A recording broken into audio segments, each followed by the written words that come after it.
नमस्कार मित्रांनो, स्वागत आहे तुमचं आपल्या हक्काच्या चॅनल फन फिल्मी मराठीमध्ये। आज आपण रिव्हिजिट करणार आहोत एक जुना मराठी चित्रपट, त्याचं नाव आहे एक डाव भुताचा।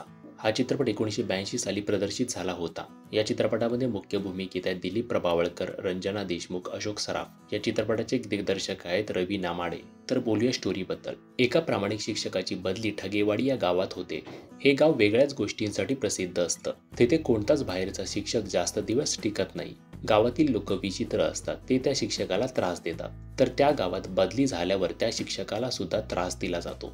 एके दिवशी त्याला मध्यरात्री त्याच्या घरातून बाहेर काढलं जातं। त्या रात्री तो एका प्राचीन वाड्याबाहेर झोपतो, पण तिथे तो वाडा त्याला आकर्षित करतो। वाड्यात गेल्यावर त्याची ओळख खंडोजी फर्जंद या भूताशी होते। खंडोजी फर्जंद हे महाराजांच्या काळातील एक मावळे होते।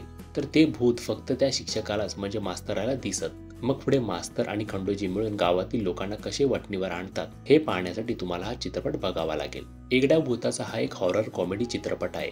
साधी गोष्ट, साधी मांडणी हे त्यावेळी लहान मुलांना नक्कीच आवडलं असेल, पण आता हा चित्रपट बघताना खूप साधारण आणि ॲव्हरेज वाटतो। अशोक सराफ यांचं कॅरेक्टर अजून खुलवलं असतं, अजून मजेशीर केलं असतं तर मजा आली असती। लोकांना घाबरवणे यापेक्षा अजून काहीतरी अपेक्षित होतं। नंतर चित्रपट प्रेडिक्टेबल होऊन जातो, म्हणून त्यातली मजा निघून जाते। दिलीप प्रभावळकर यांचं पात्र सुद्धा इतकं छाप सोडू शकत नाही, पण नक्कीच हा चित्रपट त्यावेळी मजेशीर वाटला असेल हे नक्की। तरी तुम्हाला हा चित्रपट बघायचा असेल तर यूट्यूबवर तो तुम्ही नक्की पाहू शकता। त्याची लिंक आम्ही डिस्क्रिप्शनमध्ये नक्की देऊ। तर या भागात इतकंच, भेटू पुढच्या भागात। तोपर्यंत चॅनलवरचे अन्य व्हिडिओज नक्की बघा। चॅनलला सबस्क्राईब केलं नसेल तर सबस्क्राईब जरूर करा। थँक्यू।